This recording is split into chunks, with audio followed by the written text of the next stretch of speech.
and welcome to the SmackDown and Saturday night's main event preview. We can't be asked to do them both separately. I'm Adam Wilbourn from WhatCulture, joined by all of WhatCulture to look ahead to tonight's episode of SmackDown and Saturday night's main event. But before we get into it, if you're a fan of this sort of thing, make sure you subscribe to WhatCulture Wrestling on Apple Podcasts, Spotify, Amazon Music, and YouTube, where we do daily wrestling podcasts where we not only review Friday Night SmackDown and Saturday night's main event, but also the show formerly known as NXT 2.0. AEW Collision pay-per-views, premium live events. We have interviews, roundtable discussions, and a round of the week complete with a very good quiz, of course, on WrestleCulture. As I said, though, joined by Michael Hamflett to look ahead to tonight's episode of Friday Night SmackDown and Saturday night's main event.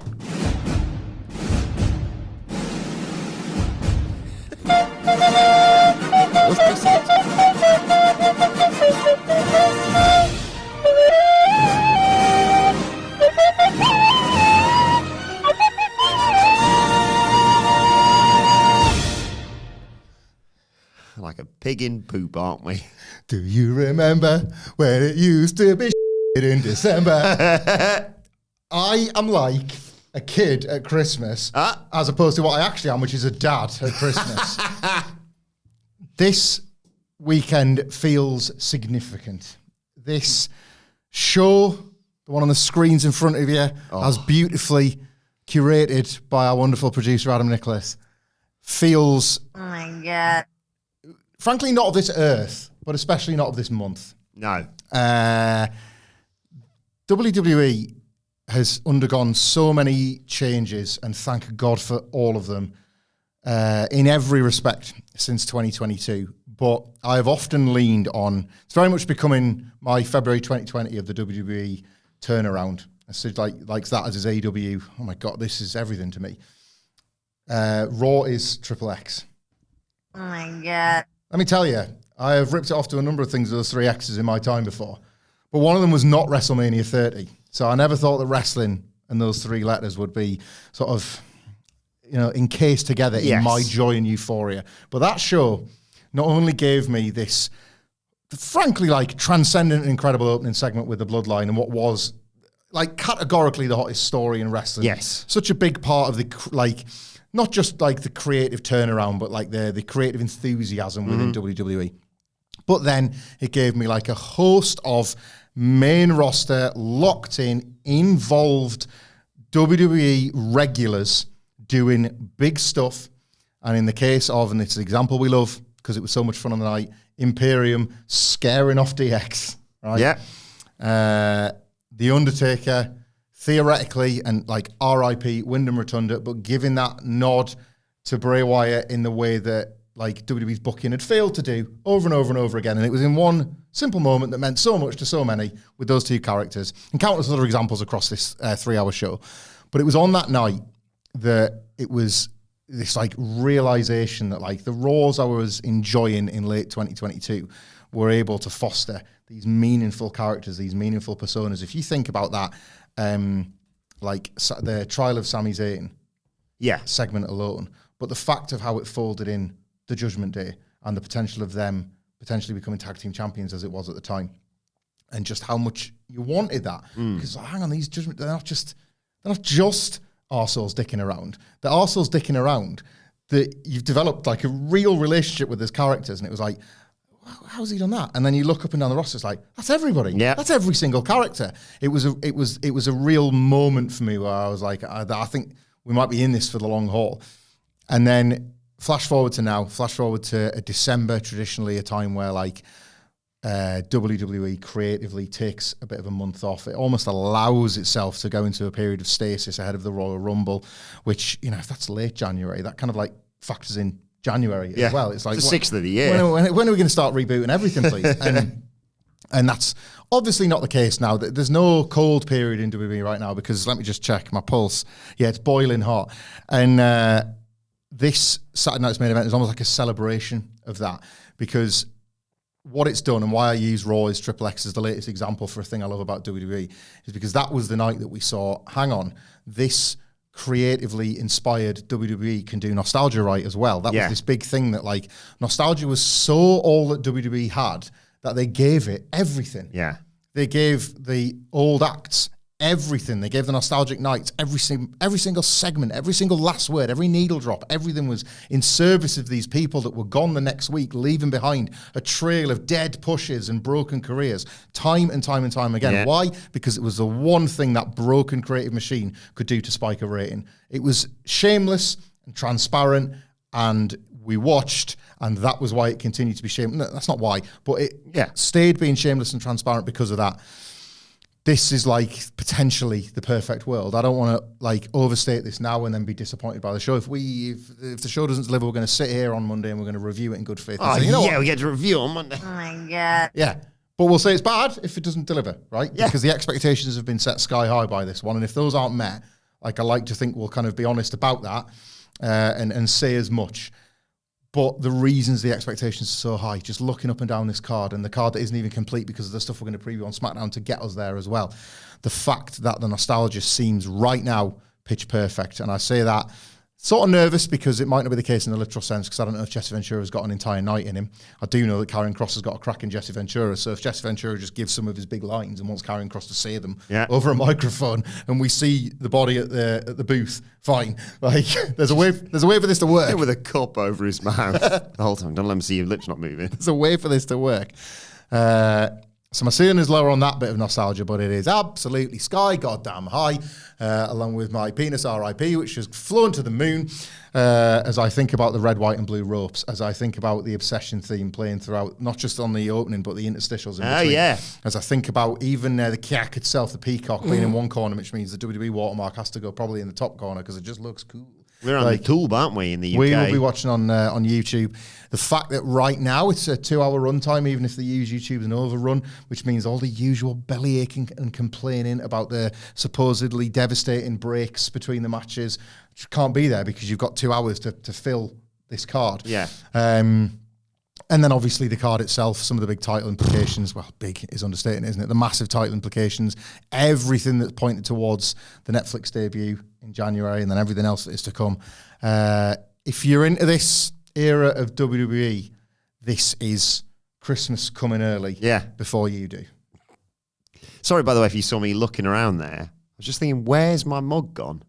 I was going to use it for my Jesse Ventura impression and it's been nicked. So I guess I'm going to have to head to whatculture.com/shop and get myself a new one. Well, they look fantastic. Yeah, and you know what? If you want to get a new one, you don't just have to get a like replacement of the one with the What Culture Wrestling podcast on. What? You got a choice of four, mate. You could get the What Culture Wrestling podcast one. Yeah. It's my personal favourite, but it's like one and then one ABCD. I don't like words, though. Ah, right. Well, I've got just a mug for you. It's the simple and beautiful What Culture Wrestling podcast logo. No text. What do you mean you need more than one mug? You need three. I need three. Well, I have me, Anne Louise and Eric. Well, now that makes sense. In which case, get them the What Culture Wrestling main YouTube channel logo in purple and yellow. Perfect. Good. That's Christmas taken care And of. people think there's only one mug in my household. Sorry, just on that one topic, I have been sitting quietly because I need to just address this. This is quite remarkable. This, as you were talking about the Bloodline as well, and then here we have the Bloodline's #1 fan. Subtlety that Paul Heyman himself could. Yes, exactly. Throw that one up again in your Bloodline Christmas jumper. R.I.P. to a site that has been, there's meant a lot to us over the years. RIP to chartable.com. Oh, yeah. It has now gone to the big World Wide Web in the sky. God, what an ugly place that would be.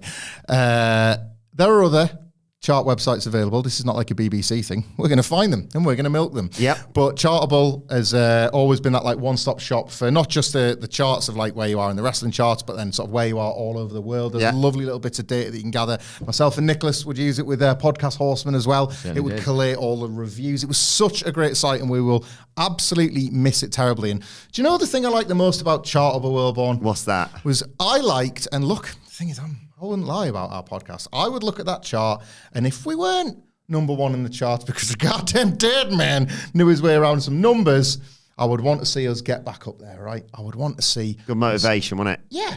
ascend back to the top of the charts, or at the very least, keep ourselves in the mix. If there was ever a drop below, dare I say it, like 3 or 4, you'd be thinking, what are we doing wrong? Let's like reboot, let's get back together. It's like the Phil Brown team talk on the pitch at half time, that festive game. That's how I felt. I felt like one of them players getting sat and bollocked by a chart that had us in the top 5. There's Brian's Photoshop for this week.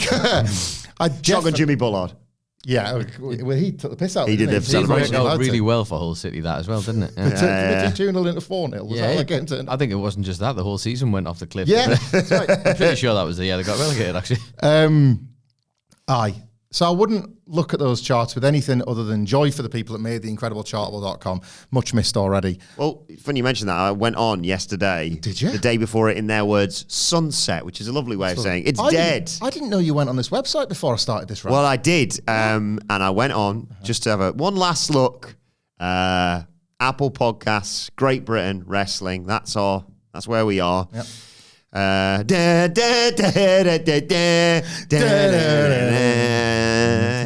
at number 5, up 7 places, it's not wrestling, the Fight Night Boxing Podcast. What are you doing here? Go away. In at number 4, down a few places, it's Jim Cornette's Jim Cornette Experience. He does well. In at 3, a mainstay in the top 5, and usually higher up than you see here. All right. 6 Feet Under with Mark Calloway respecting the business with the bronze medal position. Oh, dear, man, are you on the bones of your ass all of a sudden? Did you erect a platform for a political reason and have lost interest in this medium? We shall see. In at 2, a sort of friend of the channel, I think, Conrad Thompson. Something to wrestle with Bruce Pritchard. Up there at number 2. Podcast royalty at this point, I would say. Yeah, kind of blazing the that's trail for a lot of us. This is really why are you doing this on camera and embarrassing us, Wilbourn? Because you've just read out nearly all of the top 5 and we've not featured in any of the places 2 to 5. That's going to make us look stupid to especially because, if we were in the position above number 2, then we'd probably get you'd probably get a logo printed on your podcast picture, wouldn't you? Saying, as I said, Apple Podcast, Great Britain Wrestling, so you'd be the number 1 UK wrestling podcast, wouldn't you? Definitely only do that if it was true. Only Objectively, if you're in that position. If you were in that position, yeah. you'd have it on your thumbnail. Sorry, but it would be really funny if you weren't number 1 here. I'm just saying. That would be a better bit. Well, up 1 place in at number 1, the WhatCulture Wrestling Podcast. Bye, Chartable. Bye. That was a lovely moment yesterday. Was you literally throwing the baby out with the bathwater there, wasn't it? Yeah. And I checked today on that new one you were telling me about. What's it? Hang on, you sent it to me. They did say as well, next goal wins, wasn't it? So That's it. End of charts. End of charts. Charts finished. Sorry. Pod Watch. Yes. You sent me. And no, it's still number 1. Fight Night Boxing Podcast up 9 places. What are you doing here? Go over to your little boxing charts, okay? The algorithm. I get it. What I did yesterday, I had a similar thing because I had heard about this sunset moment, and obviously, Podcast Horseman was dear and near to our hearts. Mm-hmm. So I went on thinking, I'll just go and see if I can grab all the reviews. I thought that'd be nice, just screenshot them all. Oh yeah. Unfortunately, I think it started the moving out process, so you could only get the reviews back to I want to say the beginning of November or maybe a little bit earlier this year. You couldn't actually go all the way back.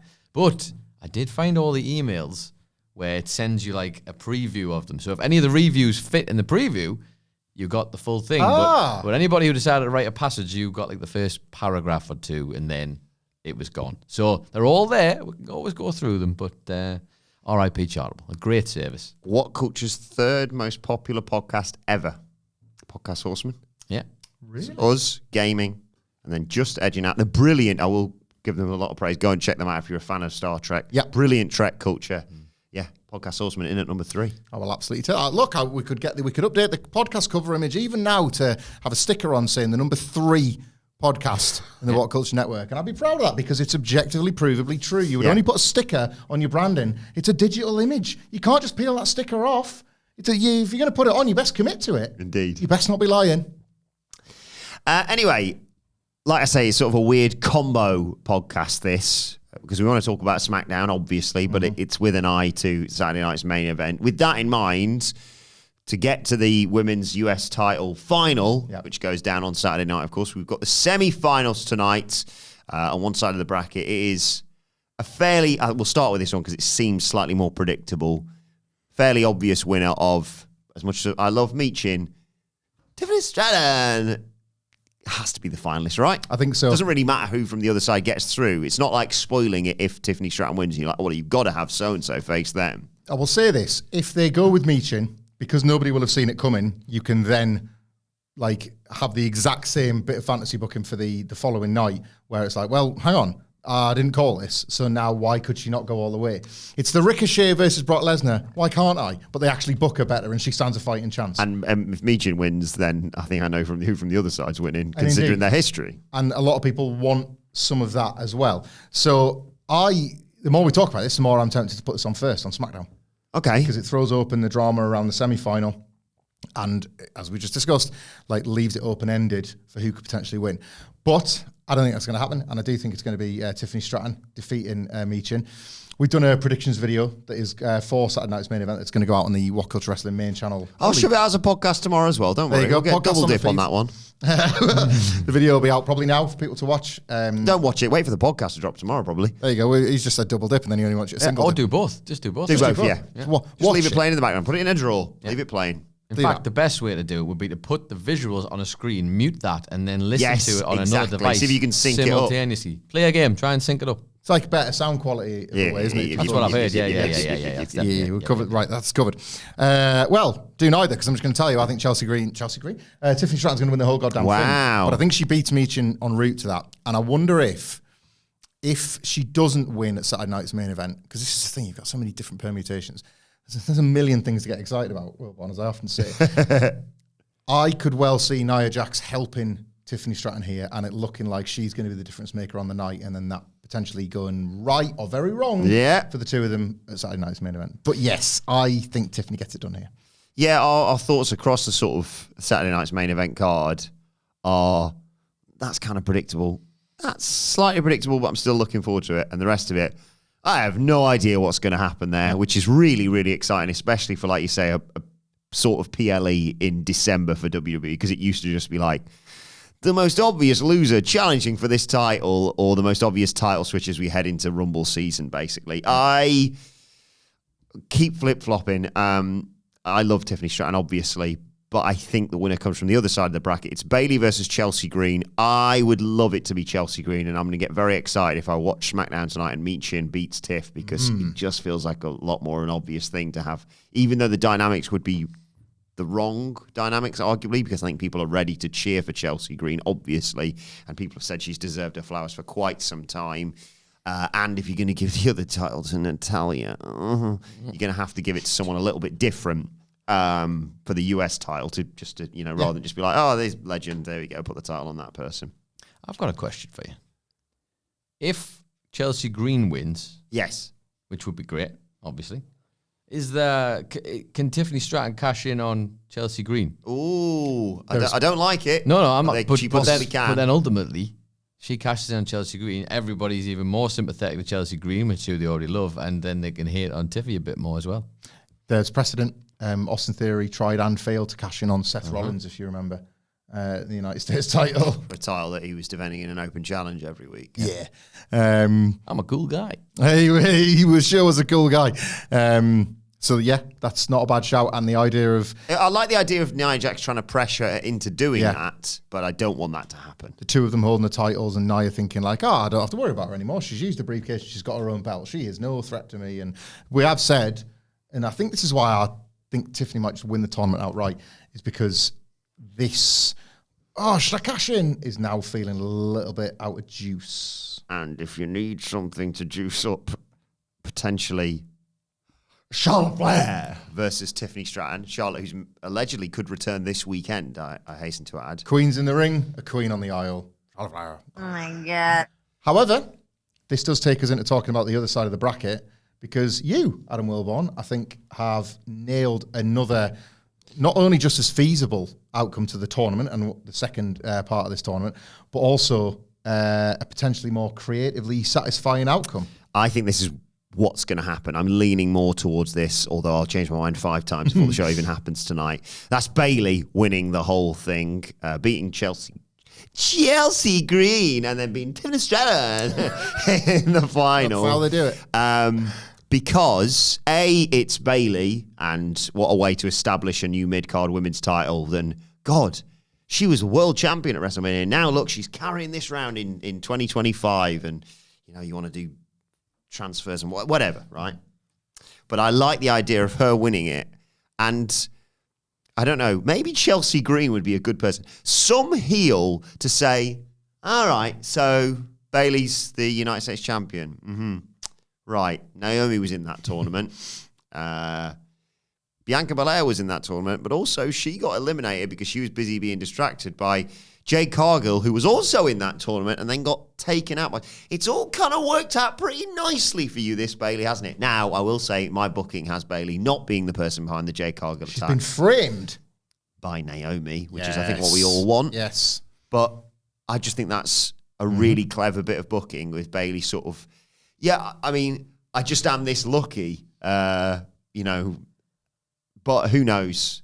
It's so unpredictable. There is, as a storyline, I love that. Speaking in reality and outside of kayfabe, it's a very Triple H wrestler to strap up in Bayley. Yeah. And even when she was booked horrendously on the main roster, the one thing she was able to accomplish that in storyline the character could promote about herself and sort of be proud of, and you can sort of visualize the image as I'm about to describe it, is how she was like the first Grand Slam when they were changing the rules of what a women's Grand Slam was. Yeah. So there was her holding the Money in the Bank briefcase with all the titles she'd won, what was then the Raw and the SmackDown women's titles, the NXT title, the tag belts with Sasha twice. She wins belts, and that was happening in a time when that character wasn't necessarily well looked after. She was still winning belts. So that is what Bayley does, is that she gets titles won. She added the Royal Rumble to that list this year. If she becomes the first Intercontinental Champion on basically US Champion, on the first night that this new Women's Grand Slam exists, it's already hers. It's what she kind of gets done. So further to your point, it's that like, I win title. I don't need to, why would I go to this elaborate plan when if anything, I'm trying to win your trust? I win titles because I win them.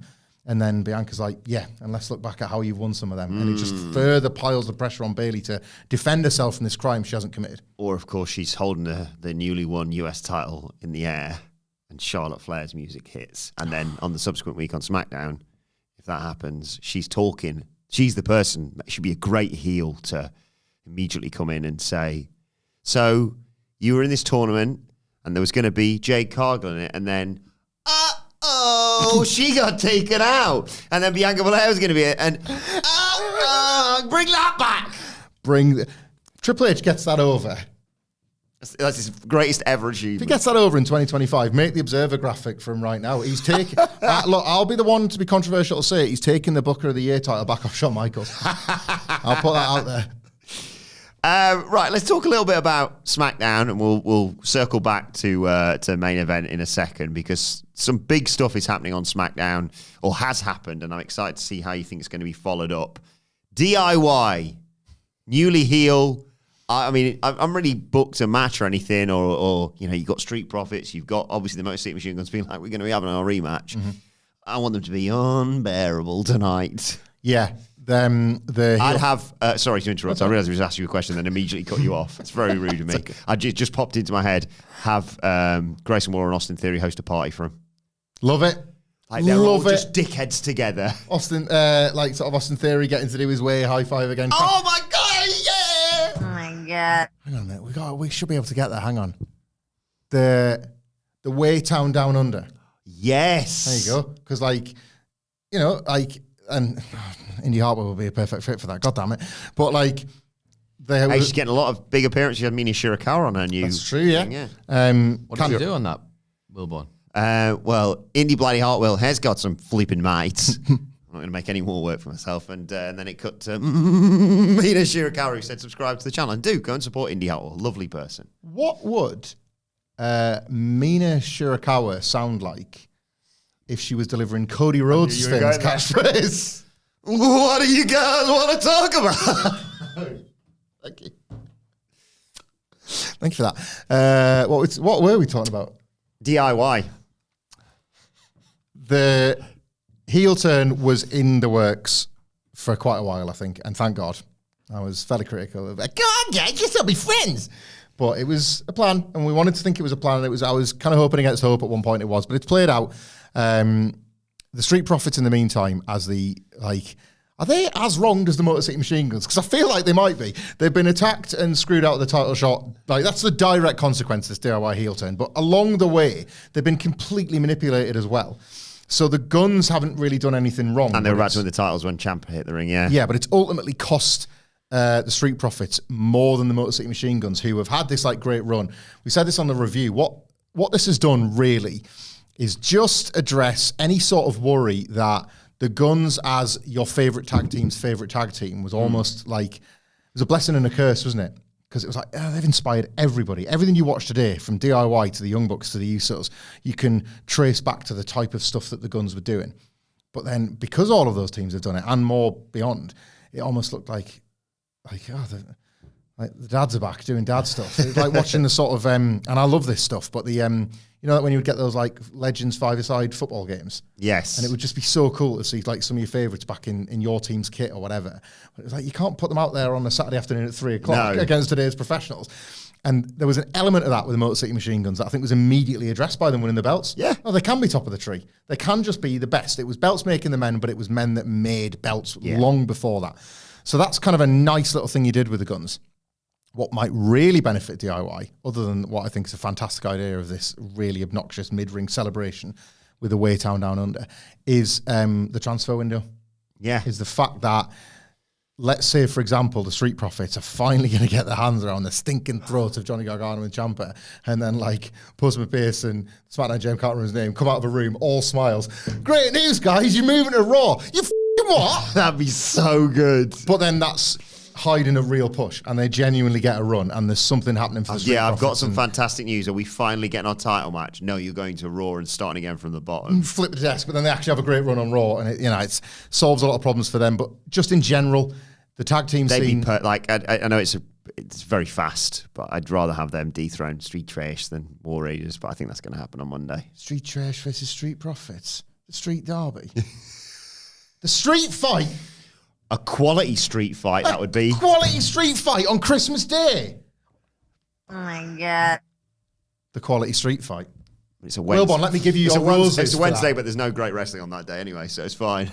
I'm going to do even more to that, 'cause I want to do that again. Let me give you your roses for that. Oh, yeah. Oh my God. And let's have celebrations over that great booking. You are truly one of the heroes of this space. Toblerone. What's next? That's thank you in my people's language. Swiss. Little bear on it, innit? Seen the bear? Don't get us back on fictional bears. Oh, yeah, sorry. We'll lose Is there a ourselves. bear on the Toblerone? In the mountain. I can't put... Doing the Thriller dance, apparently, according to me. It's the mountain. I can't picture the... do you like Toblerones? Yeah. I'd rather have a big tube of Jaffa cakes. Yeah. I mean, that's most days for me. But I didn't like it when... By the way, we have to give Jay Fraser a shout out. Brian obviously gets a mention every single week, but Jay Fraser blew our heads off this week. We've shared it on our social medias, of course, but he made an image of, I mean, not even probably all of them, but just some of the bits that we've done this year, and I want it printed and framed. I was going to say I want it in a frame. I might get it on a T-shirt. Should we get T-shirts? That's a shout. I don't know what art is, but that is art to me. I have a question though, but how did he do that? Because you don't do any bits. Yeah, we don't do So bits. That's a very good point. I'm going to have to look into this. Jay's got a very vivid imagination. Or sort of a tangent, wasn't it? Yeah. 20-minute tangent. Tangents are very different to bits. Right. I think people understand that. Yeah. We're occasionally a tangents podcast. Some of it's honestly, I felt like I was being shabatted because it honestly felt like my brain was being scooped out when I was seeing the insides of it. What a work of art. What are we talking about? Toblerones. I don't like the space that now exists between the two pyramids where they used to be. We used it as a toast holder previously, I've seen. What? After the space that was created? Or before that? I think even before that, but now it is actually probably more viable as a toast holder, but then it'd melt the Toblerone, so it's weird. That's sort of an inverse of what I typically like, because that's putting bread in stuff. Yeah. Whereas I prefer to put stuff in bread. There he is, look. You can see the bear there. Oh, wow. I had never seen the bear before. I always thought it was just a mountain. Maybe for Christmas, Darby Allin could just climb a Toblerone instead of Everest. He's never going to Everest. I said this at the time. I'm glad. I don't want him to. I love Toblerone. You know, and you know how much I love the Toblerone? It gives me the Matterhorn. Nicholas, anything on that one? I do not. Here's one. What's like absolute dreams Christmas? Somebody's got to like it. Matterhorn. That's when I get erect from getting a pop. That is good stuff. Write that one down. Add that to the dictionary. Patterhorn. That's good. You got it back on track. It's Christmas. Lots of people like it. What's the dream Christmas chocolate? It's Christmas Day, and you can have anything you want gifted to you in any form. Doesn't just have to be in Celebration Heroes, Roses, Quality Street form. What are you going with? I'm gonna let you answer first. I know my answer, but you're not gonna like it. So it's not chocolate at the end of the day. Oh, interesting. That's not the game, mate. I know. Yeah, I will say because Skittles Chewies. It's Skittles Chewies. It's always Skittles Chewies. It always comes back to Skittles Chewies. Yeah. But I have a weird sort of. It's not a tradition. But whenever I see the tubes of fruit pastels, the tubes of big boys. Fruit gums, that's That's what my bigger than mum. normal. That seems to power my mum making Christmas dinner for when I was a child. Just right. Do that again, sorry. That powered your mum. Yeah. I'm excited to bring up Santa's brace. I was watching some old clips of our streams, by the way, last night. Oh boy, the jelly. I want to buy one of the. Grown tube. I want that for Are we doing the Rumble stream, please? Fingers crossed. You sometimes got a bit of windy pops, didn't you? Yeah. I want to get pissed up. I'm sorry, on the topic of pissed up, I really like the idea that our Pat was just pretending that the tube was full of fruit pastels and she actually just filled it full of like wine and just like, this will get me through Christmas dinner, like the mother on the bear. Only child this on Christmas. Come on. Ooh, need to get through it one way or another. That's a lot. Boy. But yeah, do you know what I've got obsessed with is my mum always makes a delicious trifle. Okay. She always used to even make, when my grandma used to make it, she'd make like a special non-sherry version just for me. All right. I'll eat. That was me as a Hamflett. I'll eat the whole thing in one day. But they sprinkle buttons, Cadbury buttons on top to add a bit of crunch to it. A little bite. To add a bit of chocolate. So I just neck the entire bag, leftover bag. You know, like we sprinkled a few of these. I do that every Friday with a bag of buttons, like the giant ones as well, just straight down. Oh yes, actually, I think it would be like either the giant buttons or the giant like caramel buttons. And then caramel or Caramac. Either or. Yeah. I just feel sick by the time Christmas dinner comes around. So because we've talked about this before, like I like sense of occasion in wrestling. And as much as possible, daily life. So that's why Christmas doesn't hit like it used to. Yes. For me. So I'm going to use this as an excuse to put of Mark Lee Willis again for his gift of 8. Oh, thank you, Mark. I say 8 Kinder Buenos. If I say 4, it makes it sound less greedy that I ate them all in one lunch.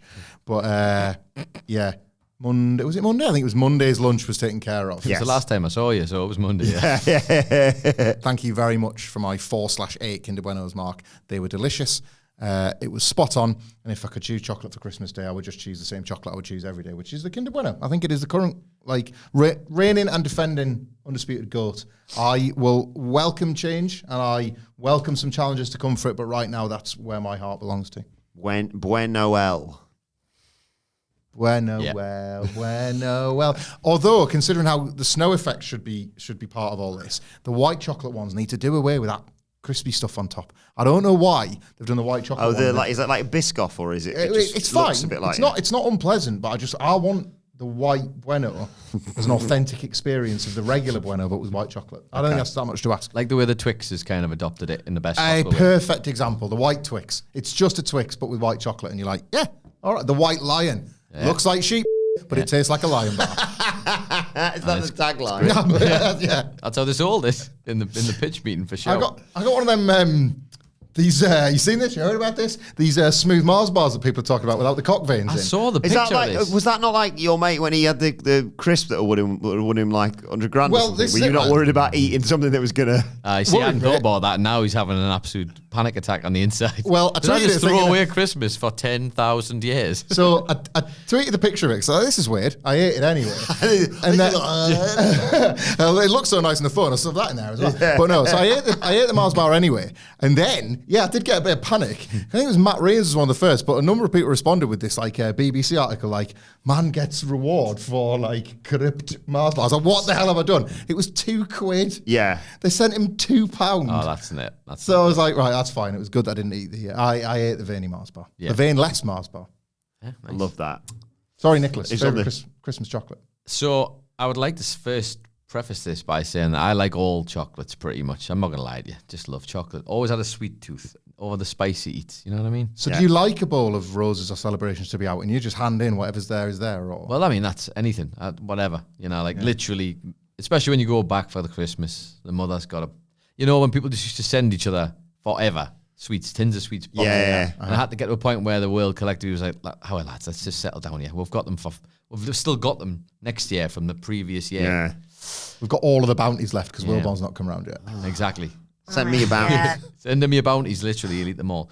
So my little sister, so not so little now, she's going to kill me for this, because when she started having Christmases, my mom started getting her them fancy Dan, them little Lindt door chocolate balls, right? Yeah. I do love Right. them. Yeah.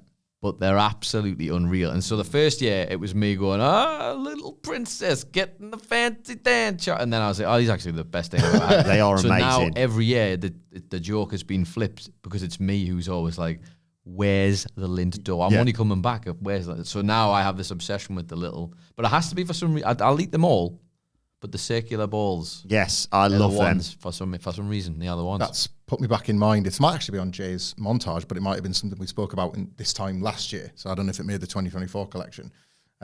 Spoiler for my wife, it's okay, she won't watch. She's going to get one of them giant Ferrero Rocher gifts. Yes. And I know this to be true because I've already eaten the first one I bought for her. So I'm going to have to replace it before Christmas Day. They are something else, man. It's like about £5. Yeah, I know what you mean. The only thing that would make it better, and we've definitely discussed Yes. this, is it was just a shoot shoot Ferrero real Rocher. one. Yeah. Like, that's basically a jar of Nutella and a hazelnut the size of a balled up fist. I don't know what like squirrel would gather that. It'd be like the jacked kangaroo of squirrels. I got you this for Ferrero Rocher. And right next Like to them, that. you got like the Easter bunny with a gigantic cream egg full of like actual Yeah, cream. yeah, Like, there yeah. you go, Easter egg Try and sorted. bite into it, you smash your teeth up. But like, they're something else, those. They are great. I just reminded me. There's always a row, not a row, but there's always a verge of a row when because we do a lot of that. Oh, my mum likes Lindt, my dad likes like the dark chocolate Lindt, and Louise likes it. I like it. My sister exclusively seems to like posh. She's the same Ferrero Rocher. She gets them pyramids, the little. Yeah. And she's him and my mum just, that's the gimmick. And I'm like, that's a great gimmick, that. Yeah. Find yourself the best chocolate. You don't really want to share them as well. That's why you pass them around. It's like, Yeah. don't take one. Yeah, but we've also not come to an agreement on what size of Lindt we get each other. So the best one's like, there you go. I don't know, 500 gram box of Lindt. There you go, Mum. Oh, Anne-Louise, open your present. 300 gram box of Lindt. Slighted. Pass me some of yours.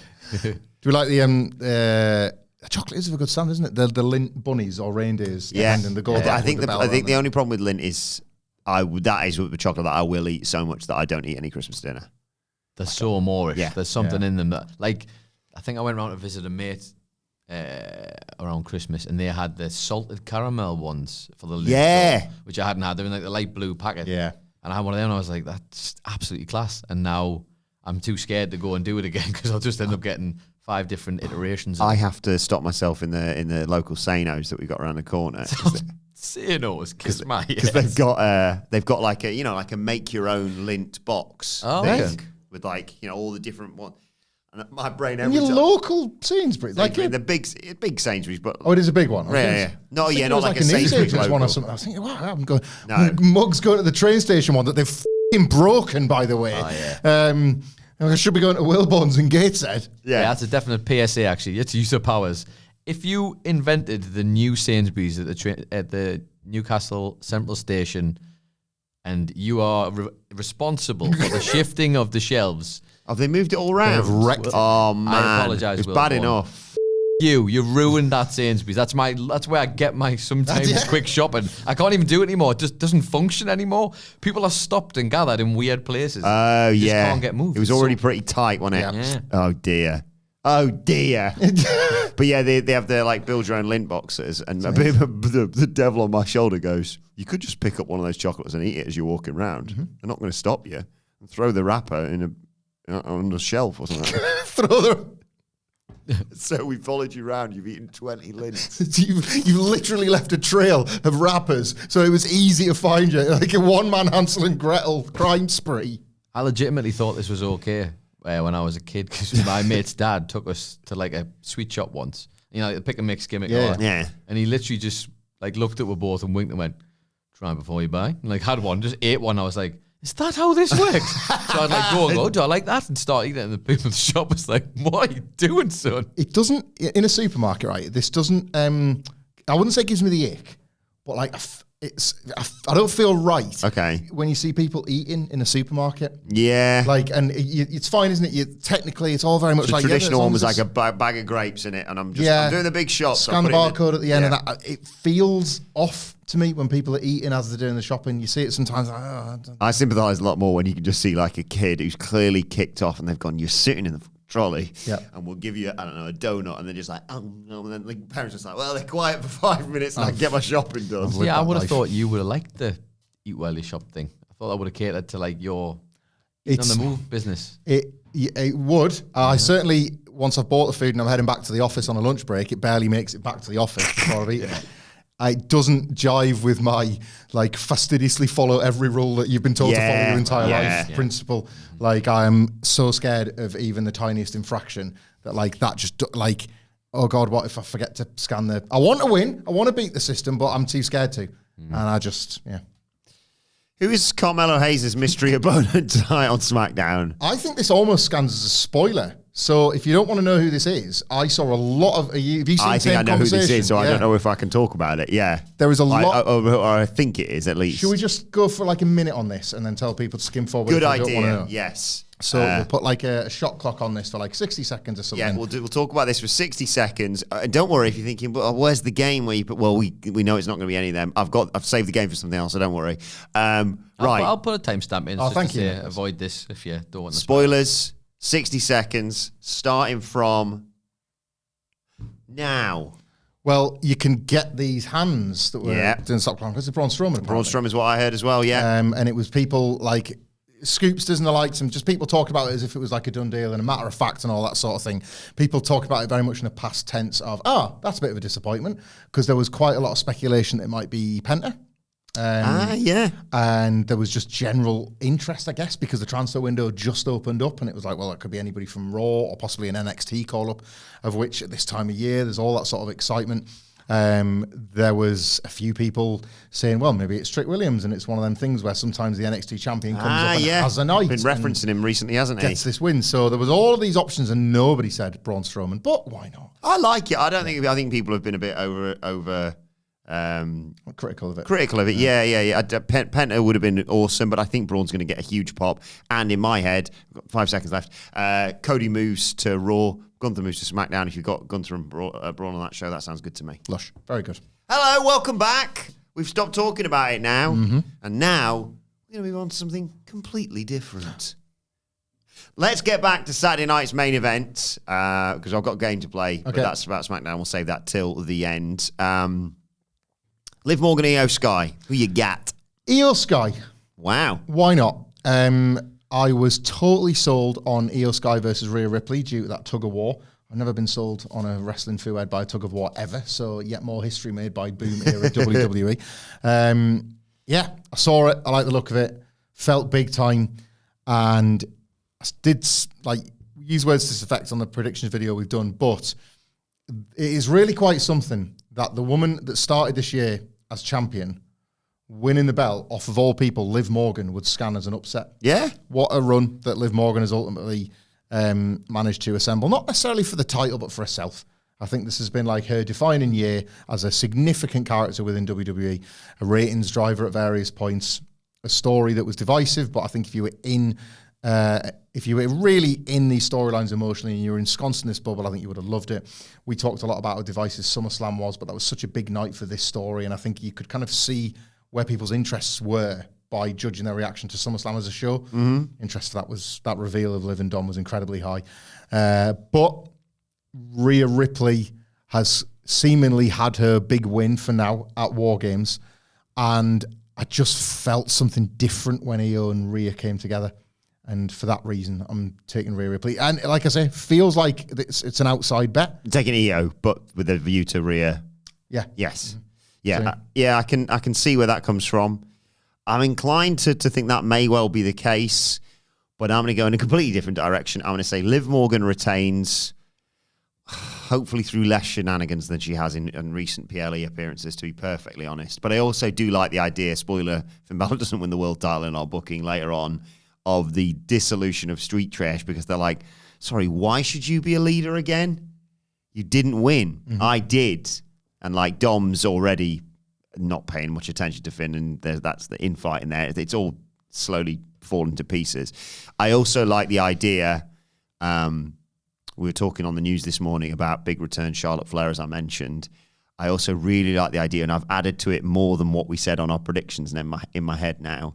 So Liv wins here, and sort of stealing from what we talked about a little bit earlier on, she announces a big celebration for the Raw is Netflix January 6th show, because she's got word that along with other big money transfers, you know, your Andy Carrolls, your Fernando Torreses, etc., the sort of big money trades, that's the Gunther, Cody Rhodes switch potentially. She's going nowhere.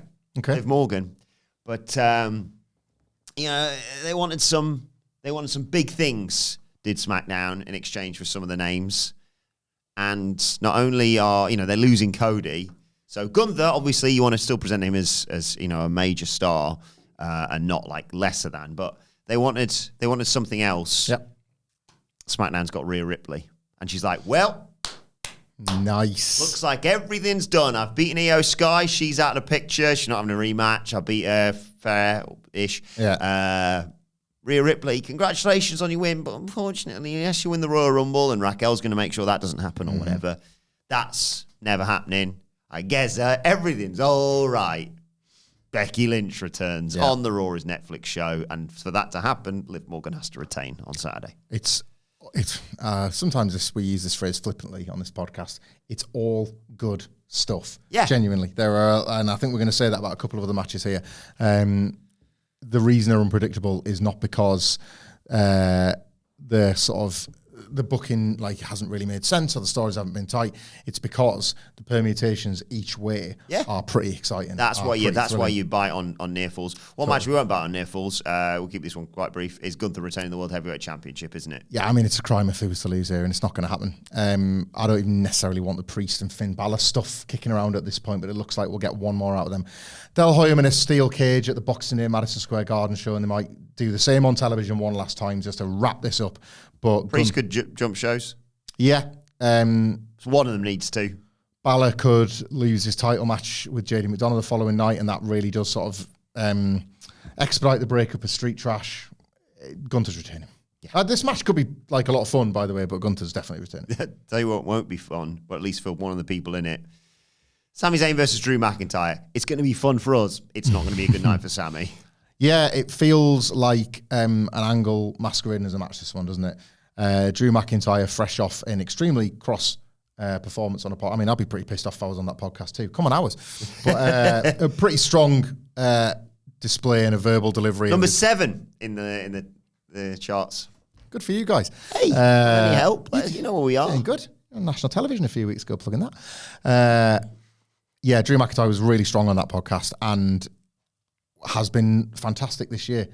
I tell you what, like, if you get the opportunity to rub up against some of the sharpest and most brilliant ever minds in the industry, you'd be pretty stupid not to listen, learn, soak up, and improve your career off the back of it, wouldn't you? Mm-hmm. You'd be pretty stupid and, in spite of a lot of other factors, kind of flawed as a professional wrestler if you didn't take the incredible opportunities that were thrust upon you, given to you, some might say, by simply getting the opportunity to be around somebody that might not be the nicest person, that might not be a friend, that might not even be a good guy. But when you listen to that diamond sharp mind, you'd be pretty dumb. You'd be an empty-headed motherfucker. not to listen and learn and grow, because that is what Drew McIntyre has done with everybody he's worked with in 2024. Everybody, a number of people that he's been able to share space Jericho's with. code. This is the most obvious. Yeah, he's going to mess Sammy up bad. Yeah. And he deserves it. No. Right. We talked about this. This should either open or go on second, because it was absolutely intoxicating when Kevin Owens said, I'll deal with Sami Zayn later, and here's the first opportunity that they've got to be in the same room, and he can't, because like Zayn's already gone off to hospital or something like that. So yeah. Obviously, there'll be a preview of this tonight. Kevin Owens clearly has no issue now targeting Cody Rhodes' injury. I mean, they don't really need to do anything tonight, do they? No.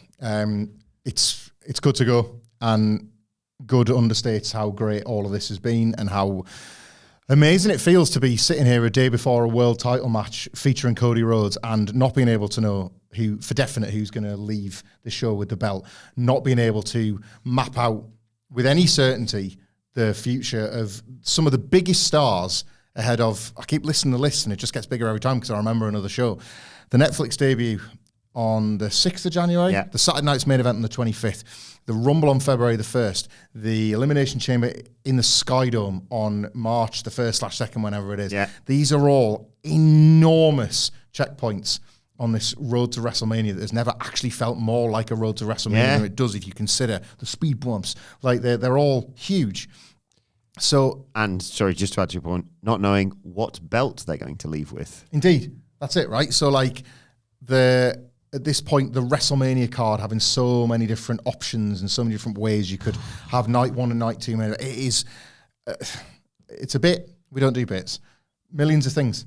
Yeah. Millions of things to think about, and they kind of all converge in this one match, because what exactly does happen to Cody Rhodes if Kevin Owens becomes WWE champion? What can we reflect on about the reign of Roman Reigns if Cody Rhodes retains here and Kevin Owens has kind of got nothing left other than to just lash out on yet more friends? You know, like, what does it do to the Royal Rumble if either of these men are in it? Like, how does that change the shape of the Rumble? How does it change the shape of WrestleMania? How does that, like, just underneath top line of guys, that slate of guys that want in on this WrestleMania main event picture, your Rocks, your Punks, your Seths, everybody else that isn't already within touch and distance of a title, how do they get that, regardless of who wins this? But it's all the marbles. That's what this belt is supposed to mean. And for WWE to, like, spot that and to sense that and to potentially gift Cody on this one night the belt that reflects all the marbles to such a generation of fans, the generation that are going to be most plugged into this presentation of WWE, no less, in the Winged Eagle title, the most beautiful title in all of wrestling, in my opinion. Cody Rhodes has said as much, going back years, going back to the first time when he was able to basically wrestle the Intercontinental title back to life from that very same era.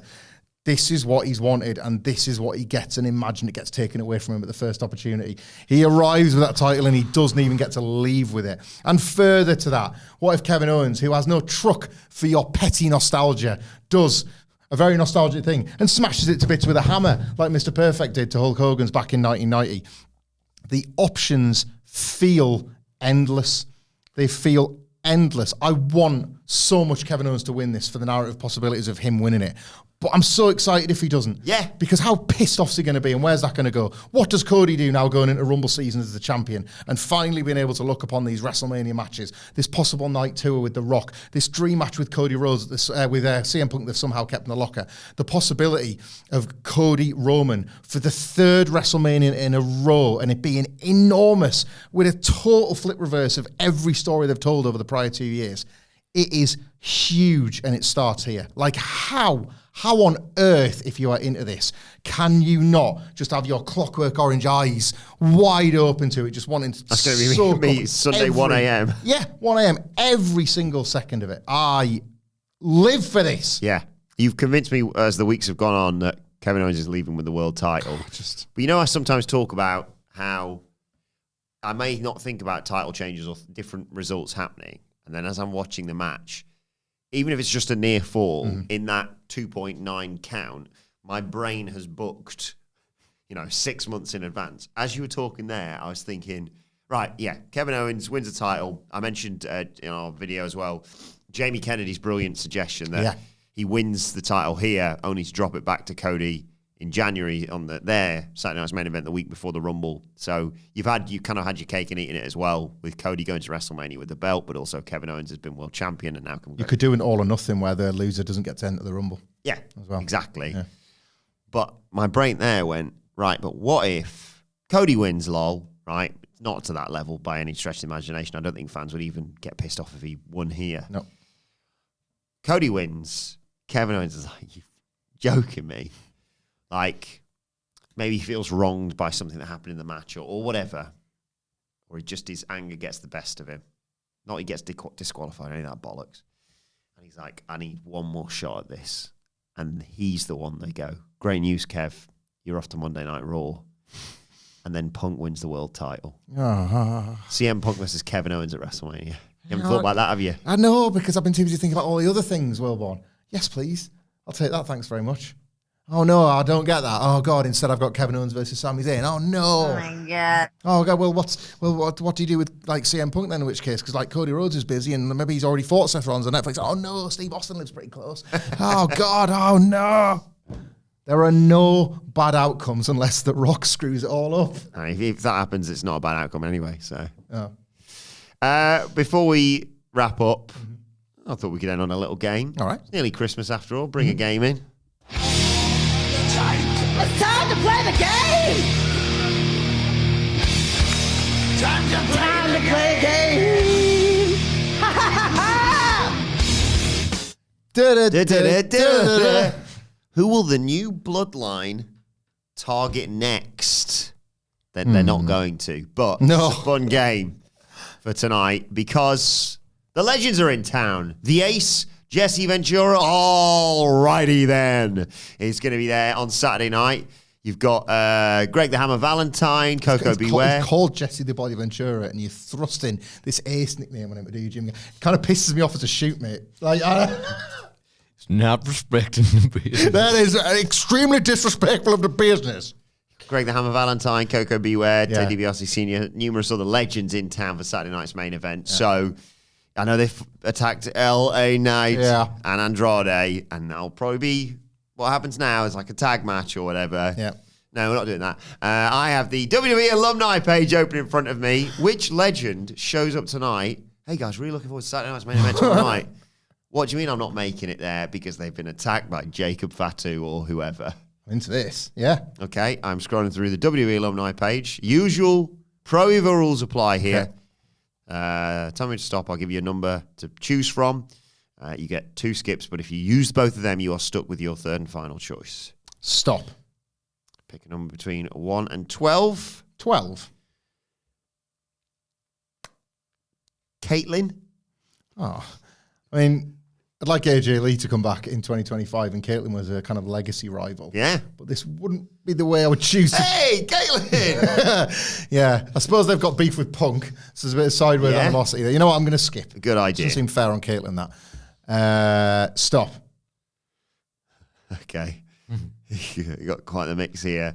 Again, 1 to 12. 6. Don't.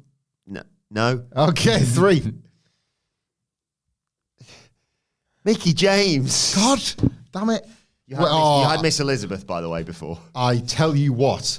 It's £9,500 worth of book in this, because what if Mickey James does make a special guest appearance because she's promoting LFG, that stupid thing they've got. Yes. Right?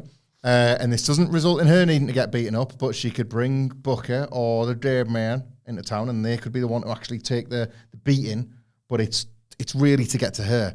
Why do they want to get to her, Hamflett, you ask? Well, it's because who are they targeting? They're targeting the SmackDown GM. I can't remember his name, but apparently I can remember his wife, Mickey James. But I will twist, because I don't wish to see. Get pushed off a railway platform in TNA. Yeah, James Storm pushed her to her death on a train track. She worked out all right. She's okay now. Okay, so you're stuck with this unless I just say no. Okay. Stop. Oh, good God. 1 to 12. You always go on alumni. You asked for this. 4. No. 5. No. 11. I think you might just when I think you can pick a number any dumber, you go and pick a number like that and totally redeem yourself because tonight the Bloodline. What's the current lineup? Well, who's left? Jacob Fatu, Solo Sikoa, and Tamatonga. Oh my God. Shut your eyes for me. Picture that, right? Yep. But picture them having just put a beat down on the Nasty Boys. Oh, yeah. I like that. The Nasty Boys think they're allowed to join the Bloodline or something, and they just deck them. They just absolutely leave them for dead. Yeah. Got the ones that are in the pit stop, you know, you can't want to kill you. Like, knobs and sags, and scraped off the mat with a giant spatula. Yes. I'm into it. We got there. Get him, Sags. Yeah, get him, Sags. You heard it here first. Let us know your thoughts ahead of SmackDown and Saturday night's main event in the comments or an X at WhatCulture WWE. Watch, they can follow all three of us. You can follow Michael Hamflett at Michael Hamflett. You can follow our brilliant producer at It's Adam Nicholas. Follow me at Adam Wilbourn. Follow us all at WhatCulture WWE. As I said, make sure you subscribe to WhatCulture Wrestling, wherever you get your podcast from, for daily wrestling podcasts. Me and Tish have got a really fun podcast judging all of your takes later on today. Oh, boy. And Wrestle Culture with a hashtag Bloody Good Quiz. And of course, we'll be back on Monday to review Saturday night's main event. But this has been the SmackDown and Saturday night's main event preview, where we've previewed Saturday night's main event card. We've talked about the women's US title semi-finals. What's next for DIY? Will the new Bloodline target anyone else? And who is Carmelo Hayes' mystery opponent? The SmackDown and Saturday night's main event preview. It's got all this, everything on Jay Frazier's Photoshop of that entire year as made by Brian, and so much more. We'll see you soon.